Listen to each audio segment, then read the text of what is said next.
Good afternoon. My name is Fiona Wilson, and I have the honor and privilege of being the director of UNH's Sustainability Institute and also the university's Deputy Chief Sustainability Officer. Before we begin, just a couple of quick housekeeping notes. Number one, today's event is being recorded. And number two, we will have some time for Q&A from the audience towards the end of today's 45-minute webinar. So please feel free to put your questions in the Q&A function in Zoom at any point during the webinar to get your questions in the queue. Welcome everyone to the UNH alumni, but also other friends and supporters of the University of New Hampshire and University of New Hampshire Sustainability Institute. We are so delighted that you could join us today. And we're really delighted to be launching this new lunchtime webinar series. It's a partnership between the UNH Sustainability Institute and our colleagues and friends in UNH Alumni Relations. UNH was the first university in the country to have a Sustainability Institute. We're celebrating 25 years this year, and you'll hear a lot more about that in the next 45 minutes. And today we're a very proud national leader in sustainability in higher education. And we know that we also have many alumni from across the decades who are also leaders in various fields related to sustainability. And so we think it's only fitting that we start this webinar series for alums by alums. Today's webinar is a bigger picture webinar. You're going to hear a little bit more about how UNH thinks about sustainability and some of the ways that we are a leader. In future webinars, they are around thematic topic areas such as sustainable energy, sustainable investing, and they will be featuring alumni who are experts in those fields and will be designed to give you insights and actionable knowledge and ideas for your personal and professional lives. But just to introduce today's webinar, I'm absolutely thrilled to introduce my colleague and friend, Dr. Tom Kelly. Tom is the Chief Sustainability Officer here at the University of New Hampshire and was the founding Executive Director of our Sustainability Institute. He joined UNH in 1997, and while there's no doubt that many people, faculty, staff, students, and alumni have made the many achievements that UNH enjoys today in sustainability possible, there's no doubt that it is Tom's leadership over a quarter of a century now that has been pivotal to the impact that UNH has been able to have in this area. So without further ado, my pleasure to introduce Dr. Tom Kelly. Okay, thank you very much, Fiona. And let me add my welcome to everyone for this kickoff of our first Sustainability Alum webinar series. As Fiona said, this is part of the celebration of 25 years of sustainability at UNH. And importantly, it's also a celebration of what is a shared community achievement, a milestone of a quarter of a century and a unique community-wide commitment to sustainability that was the first of its kind in the country. I want to thank my colleagues, Fiona Wilson and Alumni Relations, our Sustainability Advisory Board, and other colleagues for their collaboration and thoughtful work on making today's kickoff happen. Let me see if I can successfully share my screen. Hopefully that's working. There we go.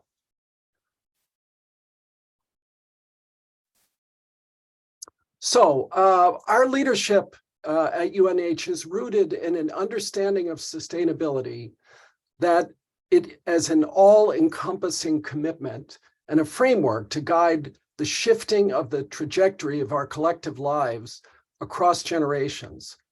In that sense, it's a very large and at times unwieldy set of ideas that literally do not fit on the page. And therefore, it's a disruptive idea that requires that we rethink all of what we do and how we do it. Sustainability has a history and emerged out of a reckoning with serious problems and contradictions of the paradigm of development that was established following the Second World War. And over that second half of the 20th century, that paradigm resulted in the generation of enormous amounts of wealth, but at the expense of ecological health and any reasonable degree of equality and human well-being. And therefore, it was and is entirely unsustainable.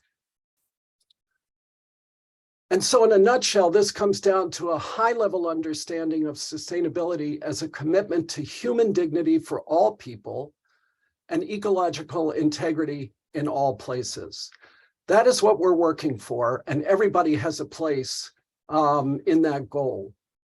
For the last 25 years, we have grounded our work in the principles and commitments and recommendations of the international scientific and policy communities, as well as the thousands of civil society groups that are living on the front lines of unsustainability and know what it is that's needed to make a just transition to sustainability and resilience.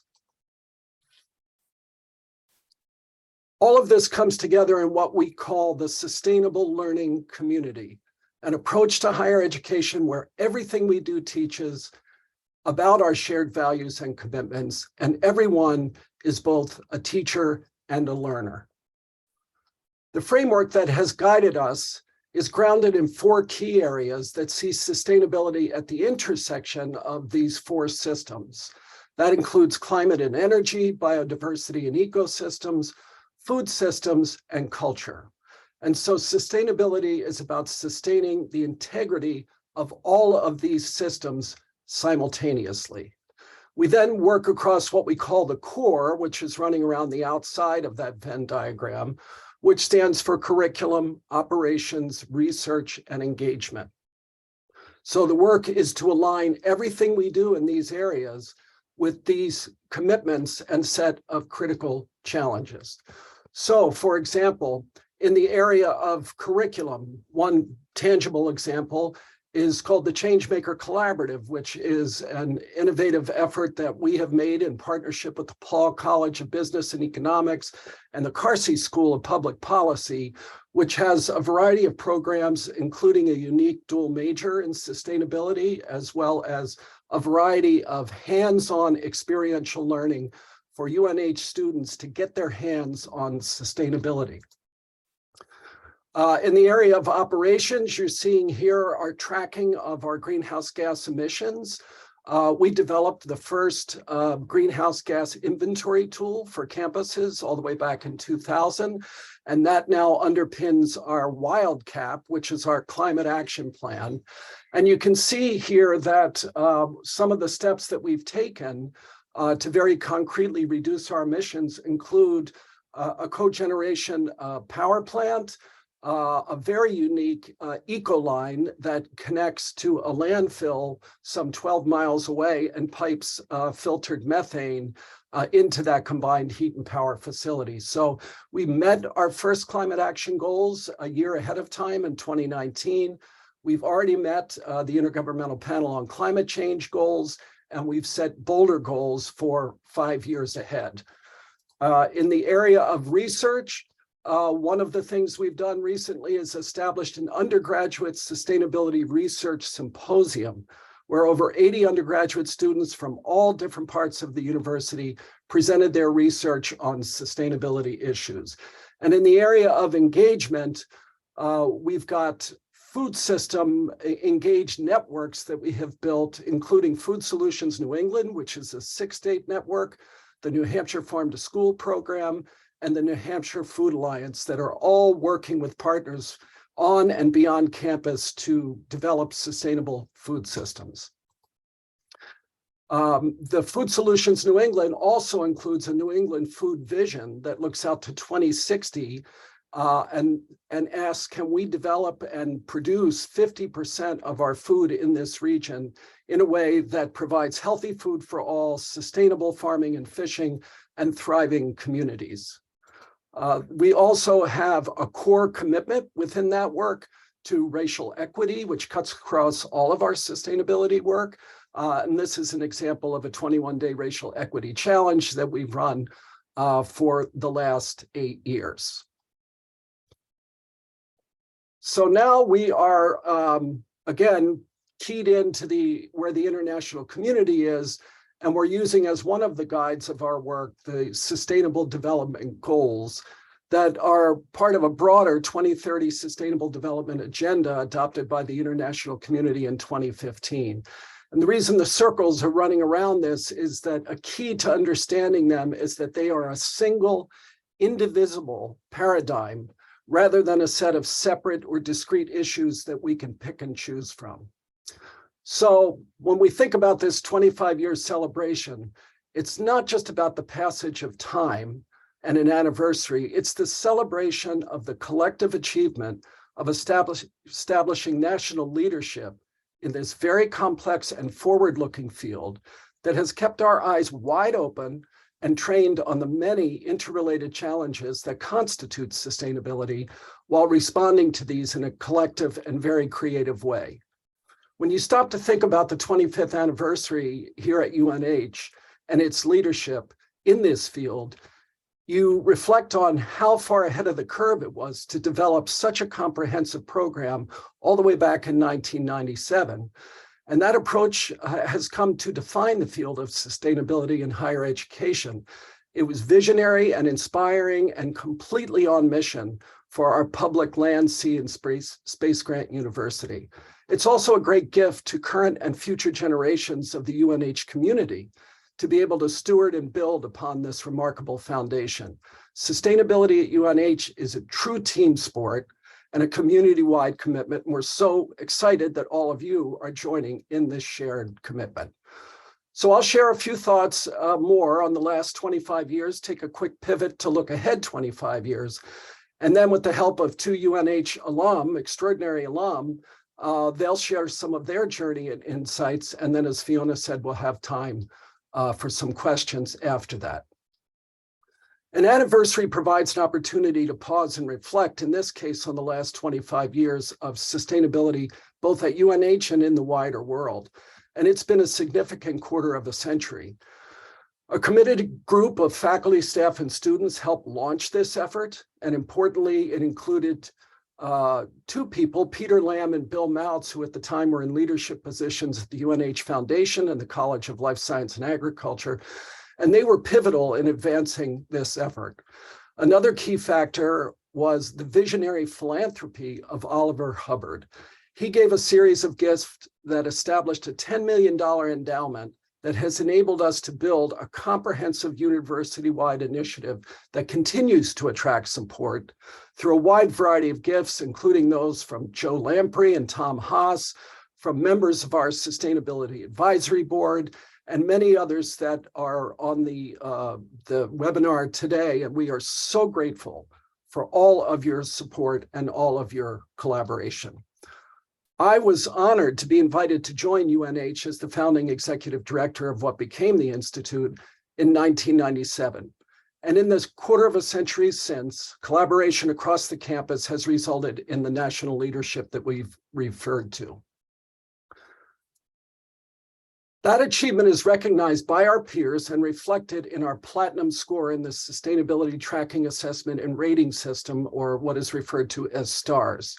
And I want to thank the entire Sustainability Institute team, including our incredible student interns and fellows, the many task forces that feed into this work. We could not do it if everybody wasn't pulling in the same direction, including many faculty and staff members that have developed creative approaches to their work, which has helped us achieve this highest level in the nation. We're in the 5th highest level within the STARS framework.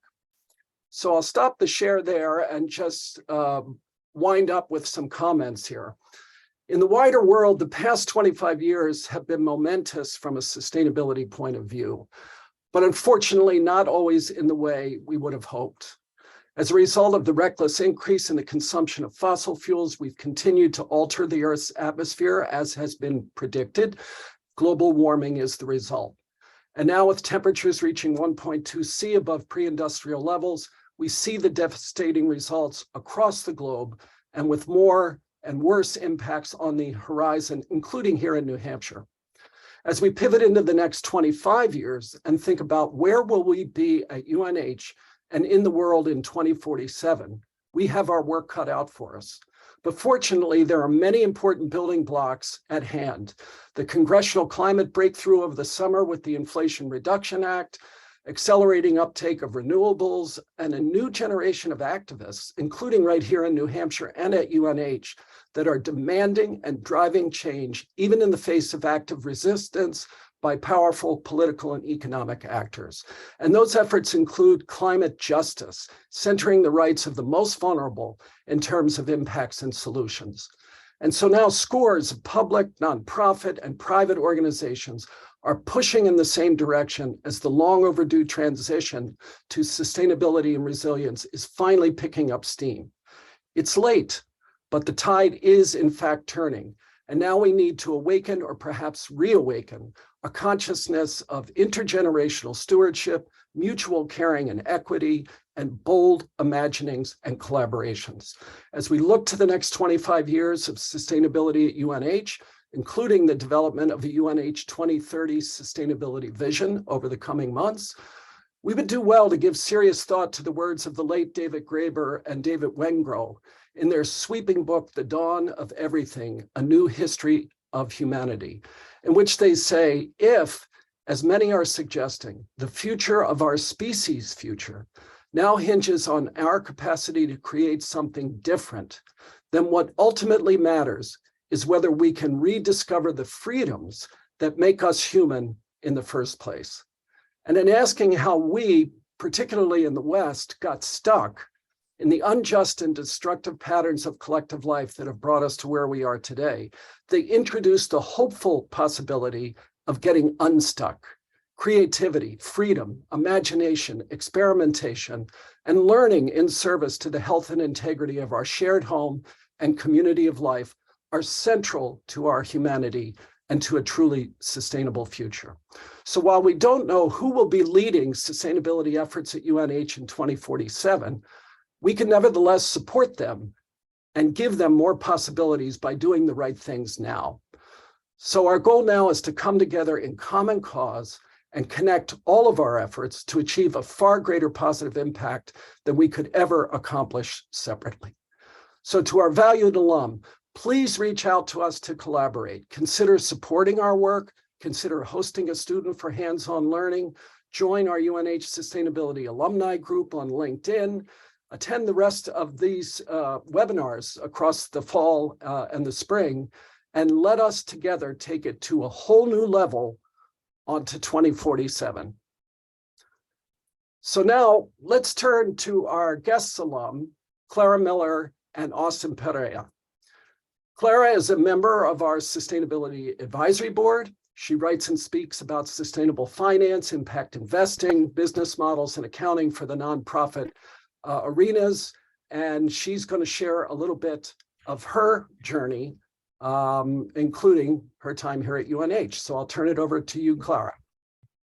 Thank you so much, Tom. And that was super inspiring. I've got to say, I can't remember what I was going to say. Anyway, I'm delighted to be one of the hangers-on and beneficiaries of UNH, and especially of the Sustainability Institute. A little bit about me. Excuse me. I was born and brought up in New Hampshire. My mother's family, multi-generational New Hampshire types, although I have to admit that my great-grandfather was an immigrant from Appleton, Maine, to New Hampton, New Hampshire. So, he was a foreigner. But at any rate, I was the kind of lucky inheritor of a strong ethic around the beauty and bounty of nature in New Hampshire, going up Cardigan, swimming in Newfound Lake, skiing at Tuckerman's Ravine. I could go on, and I think probably at least some of you could too. As a result, I inherit the benefits of a very strong ethic of love of nature, and beyond that, of place and community that I have as a New Hampshire alum and a New Hampshire resident. It's so strong that despite the fact that I've lived in New Hampshire I lived in New Hampshire just a little over 20 years, but lived in New York City for, 50. When people ask where I'm from, I invariably start by saying, well, I'm from New Hampshire, New England. and whatever, and so on. So it's a very, very strong ethic. That said, even when I went to UNH way back in the Jurassic period, it was diverse, and I met people from all over the place and all over New Hampshire from different backgrounds than I have, and that's one of its strengths too. My professional life was in New York, as I said, in the philanthropic and nonprofit sector, focused on social sector finance. And I don't know quite how I got there. I was a studio art major with an English minor to fall back on. But, you know, well, that's for longer thinking. But most recently, I led a foundation called the Heron Foundation. It's about a $300 million foundation with an anti-poverty mission. And its claim to fame really is that we, you know, long before I came and during my tenure, we went to 100% of our endowment completely aligned with our mission and maintain that to this day. In doing so, I think we embodied some of the principles of sustainability finance and made them work for our mission, and made them work with the idea that you cannot address poverty on the margin. You cannot, nor can you address environmental sustainability on the margin. We have to have an economy that works for us all, and our investments in our endowment are part of that economy and part of our levers to try to improve and optimize that economy for a sustainable world.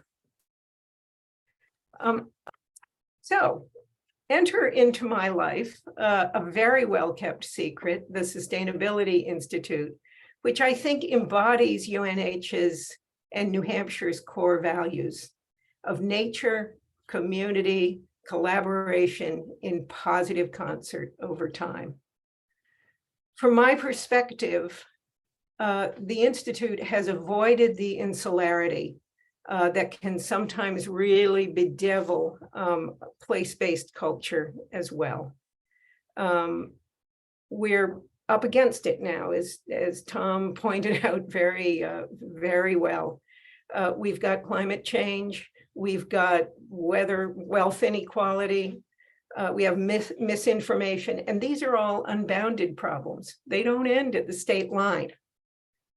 So from my vantage point, the power of the kind of work and quiet excellence of the Sustainability Institute and the University of New Hampshire itself, paired with the other state universities throughout the country. And that's one of the wonderful things about the Institute, I think, is that they are a leader in that peer group, are exemplary of the kind of both and institutions that are very powerful agents to address these unbounded problems. They operate above and beyond the culture wars, and they quietly, competently, for and with future generations are getting the work done. I'm very proud and to serve on the Sustainability Institute's advisory committee and to be an alumna of UNH. Thank you. Clara, thank you for those heartfelt and inspiring words and unbounded problems. Yeah, that's the challenge. So insightful. So now we'll move to Austin, who is also a Sustainability Advisory Board member. He currently leads the New York policy regulatory efforts for Arcadia, a software company empowering energy innovators and consumers to fight the climate crisis via community solar and grid edge enablement. So over to you, Austin. Thank you, Tom. Appreciate that. Could not agree with what Clara is saying more about the kind of unbounded nature of the issues that we're dealing with respect to sustainability. And also that the way that the UNH Sustainability Institute has been tackling those over the years. And I think we definitely have that. We have that all in common, though I definitely have a different background and upbringing than Clara. I actually was born in Texas. My family's Chicano and grew up in, I was born in Corpus Christi, and my family's from the south of Texas, so near the kind of Mexican border. And different, not sure if you all been to South Texas before, but it is both flat, it's flat, it's hot. It's a little dirty, and there's not a lot of great nature there. But at any rate, my family eventually moved to New Hampshire when I was 15, and I ended up going to UNH in part because due to kind of an increasing love of nature, but also, frankly, I had a lot of great friends that I met in New Hampshire, and so eventually didn't really want to part ways with them. There's about 100 of them going to UNH. So when I got to UNH, I was technically I was thinking about doing history, but was more or less undeclared. And I think what kind of became my first kind of step into sustainability was actually this US and World Affairs class that I took my first semester. And growing up in Texas in a kind of more evangelical conservative space, I'd been taught that the U.S. was kind of the premier idea of what what goodness and rightness and justice was. And this U.S. and World Affairs class, in no uncertain terms, kind of exposed me to the reality of American imperialism, and that was a real turning point for me, and got me kind of exposing me to these ideas of American intervention in South America and overthrowing democratically elected dictatorships, democratically elected governments and implanting dictatorships. So that really got me onto this idea of trying to root out injustice, but also thinking about along the path of political science, thinking about public policy as a real tool for ultimately inspiring some good. So I eventually started going down that track. I was very interested in political science, and then particularly in Middle Eastern studies, and kind of thinking about the U.S. in relation to the world. And again, this concept of potentially American government or government being a way to kind of redistribute these ills and try to be a force for good. I eventually took that to Washington, D.C. and did an internship there for one of these Middle Eastern study kind of think tanks. But I remember leaving that area leaving that internship thinking that the impact of that from a global scale just wasn't really doing enough for me. And the semester before, I'd actually taken a class on microfinance and was getting more interested in economics, and was realizing that there were other tools for actually implementing positive change. And potentially one of those could be the private sector, right? And so microfinance, the ideal, this is, basically giving impoverished folks loans in hopes of building up assets and getting them out of poverty. And so I ended up, because of this class, because my professor reached out to me, I ended up applying for one of the programs at the Sustainability Institute, now the Sustainability Summer Fellowship, for a company called Pax World Investments, which is at that time was very much a cutting edge, and still is, but at the time no one was really doing this, but thinking about sustainable investing. So they were looking at environmental, social, and governance factors, or ESG factors. Back in 2012, no one was really doing this, and really thinking about using capital as a force for good and trying to limit issues of pollution.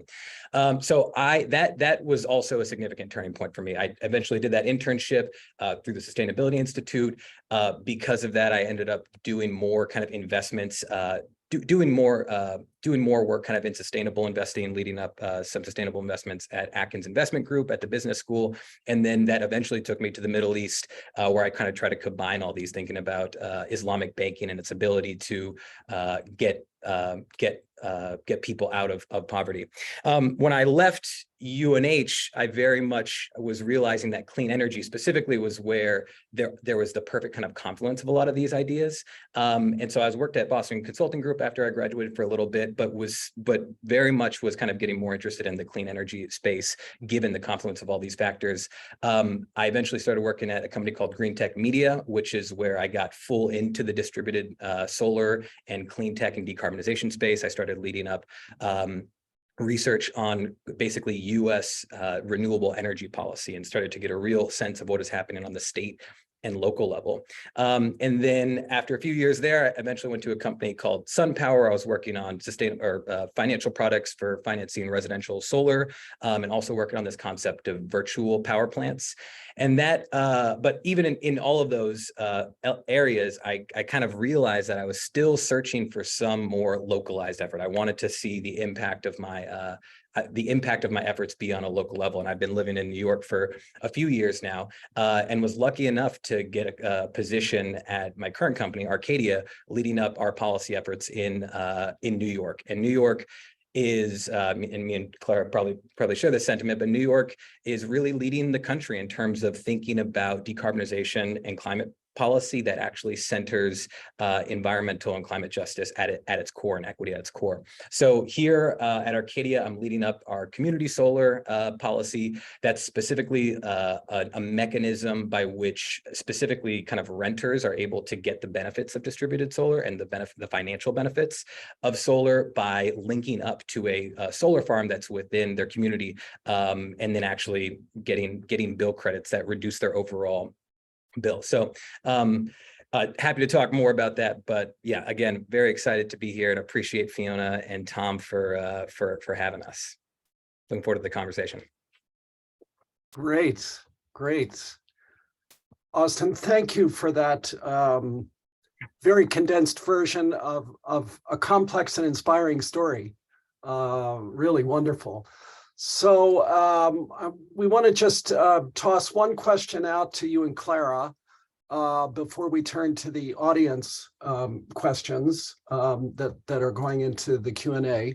So Clara, if you want to come back with your video and speaker, we'd love to see you. There you are.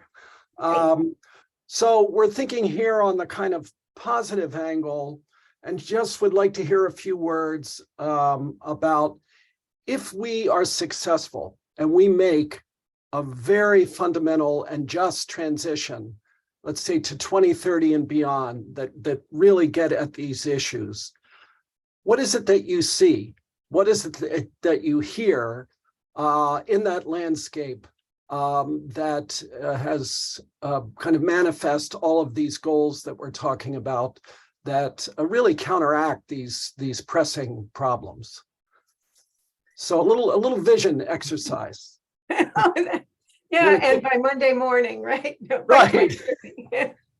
No, it's I think that at the heart of system change, which is of course what we're talking about here, is a something of variation at the plumbing and wiring level of the system.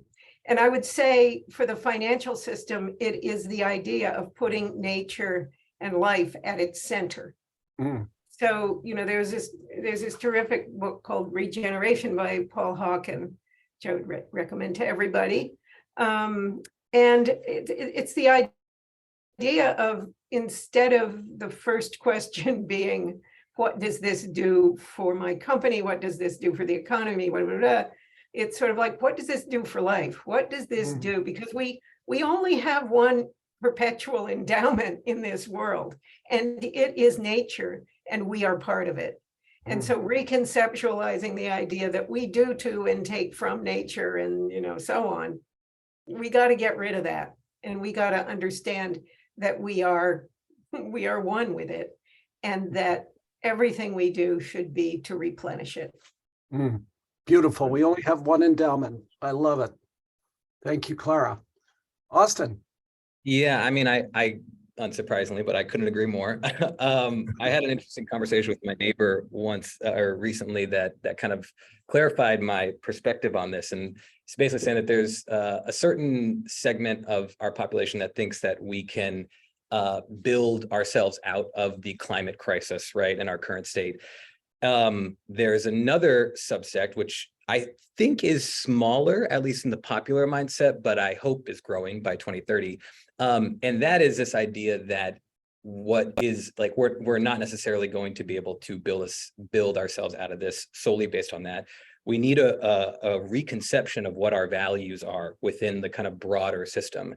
And so I think by 2030, I am hoping that, I mean, I think the way that this manifests itself in many ways, not exclusively, but in many ways is being a little bit critical about capitalist systems and the consumerism that kind of is embedded within that. I think that feeds through a lot of how how people conceive of themselves within the broader world. And so what I'd like to see, I do think there needs to be a recentering of what our actual values are. And I think that's a great way to put it, Clara, thinking about not thinking necessarily in an individualistic mindset, but in a more communal kind of mindset about what are the reparations of this individual action that transcends throughout everyone, and that's from how you get to work, that's what you're putting in your body, that's of course who you're voting for, but it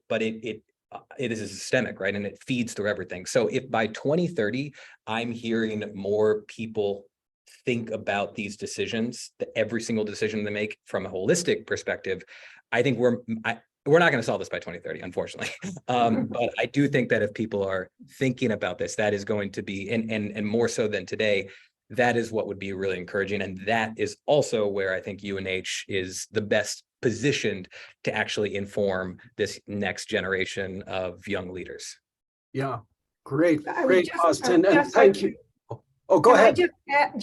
I'd just like to add one thing as an example of changing the wiring and the guts of the system, which is that, we rewrote our investment policy statement, which is at the heart of fiduciary duty. And our fiduciary duty is to our beneficiaries first and foremost. And so once you say that, then you can question all sorts of things that you might be investing in. Is this really good for people in communities who are working their way out of poverty? Well, right. Maybe not so much.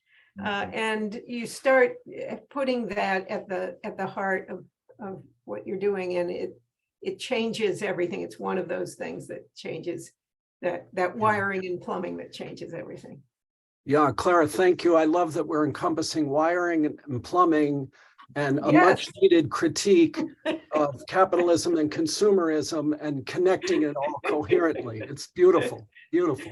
So Fiona, I'll toss it to you. You're gonna, what do I want to say, curate questions from the audience. Absolutely, yes. Thanks so much, Tom. And thanks, Austin and Clara, for those wonderful remarks as well. I think Austin, building on the question or the statement that you made in your closing, I think I'd like to bring up a question that was posted that says, when thinking about the challenges of sustainability in the coming decades, what role do you think that universities can or should play, especially public universities like UNH? Yeah, that's a great question. Obviously, this is the universities. I mean, so much of this starts at education. So much of what I am talking about specifically starts at education. And some of this, we're talking about universities, but obviously this, again, if we're looking at just this area, it's systemic, right? Like what impacts the output of a university is informed by how public government has served that person for the previous 18 years. And I think that's like a whole separate conversation. But for universities specifically, I think that one thing that was really helpful for me from my personal experiences was that at the time, sustainability was obviously it's not a new concept, but it was kind of coming into its maybe a different version of itself. But I had a kind of a hard time aggregating all these kind of disparate interests. I was doing economics, I was doing political science, but there was nothing that really got to the heart of it, like the idea of sustainability, right? A comprehensive, like integral framework to view all of these issues. And what helped me get there was actually a lot of kind of extracurriculars, honestly. So I did an internship in Washington, D.C., which I did not like, but it was very useful in telling me what I did not like about it. I did a great internship, obviously, with you, Fiona, and that put me on a new path. I also did International Research Opportunities Program, which funded research in the Middle East for an entire summer. And so those opportunities it took a lot to kind of seek those out, right? And I think that there should, I think what can be helpful is if the university is able to both create those opportunities for individual students, so it's not like it's more of a rule and not the exception. I think that on a different path, but just from a young person's own personal and career development, getting multiple experiences that are outside of the academic environment are really, really important. But I would also like to see a requirement where people have to, every student has to be, as like a gen ed, look at sustainability or have a sustainability class by which these themes feed through whatever you do, whether it's engineering or political science or business administration. I think these are things that everyone needs to know. And the UNH is at a position where you can require certain, obviously it's very difficult and I very much understand that, but that is something that I would like to see where a university could actually do a lot to not only just educate people educate young students on a basic level, even if they don't touch sustainability, but also to kind of get exposure to those ideas beforehand. Like it took me until my second semester of junior year to even really understand what the concept of sustainability is. And obviously the younger generation is much more hip on this stuff nowadays, but I would love to see some kind of sustainability implemented in the curriculum, because that's obviously UNH's core output is your students. So creating an informed group of young leaders, I think, is where UNH can really support. Wonderful, thank you. Clara, I imagine, or Tom, imagine you may have something to add to that. I was inspired by what Austin was saying, and would just build on it a little bit to say, wouldn't it be wonderful? I mean, when we were talking, I've done a lot of work in ESG. I was on the board of the Sustainability Accounting Standards Board. Anyway, and the goal really is that there's no separation between ESG investing and investing. All of it is.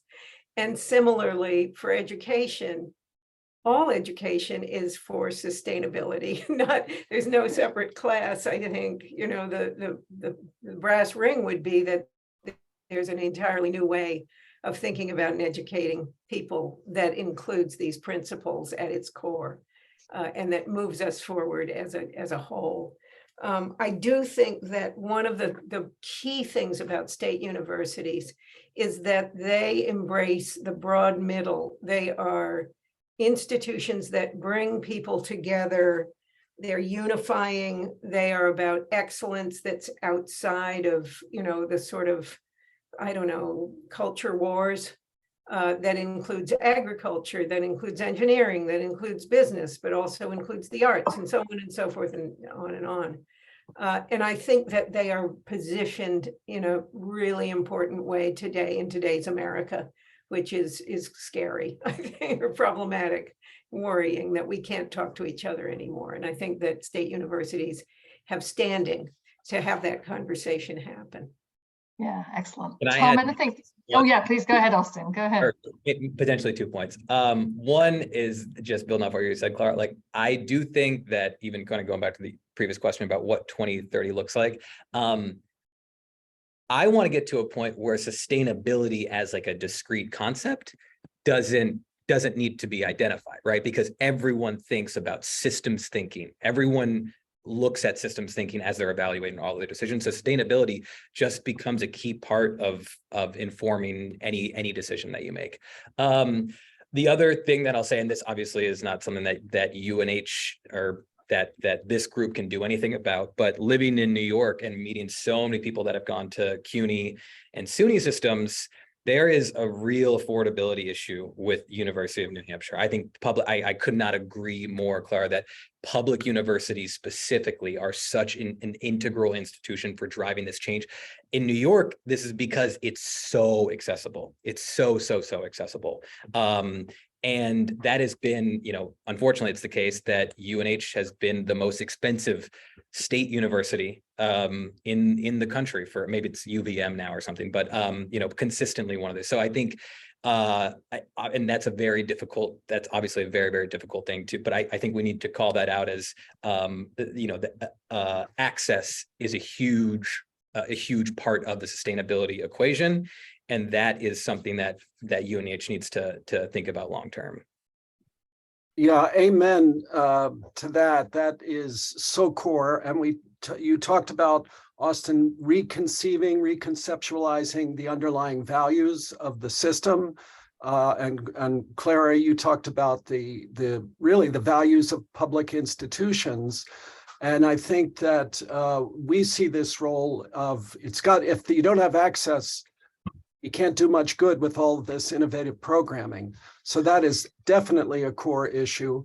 And I think, to Clara's point, it's time to have a serious conversation about what does it mean to be educated? What is the purpose of a higher education degree? And is it simply to get a job, to enter the workforce, or is it about something more transformational that in fact liberates what's unique about every human being so that they can bring all of that to the world?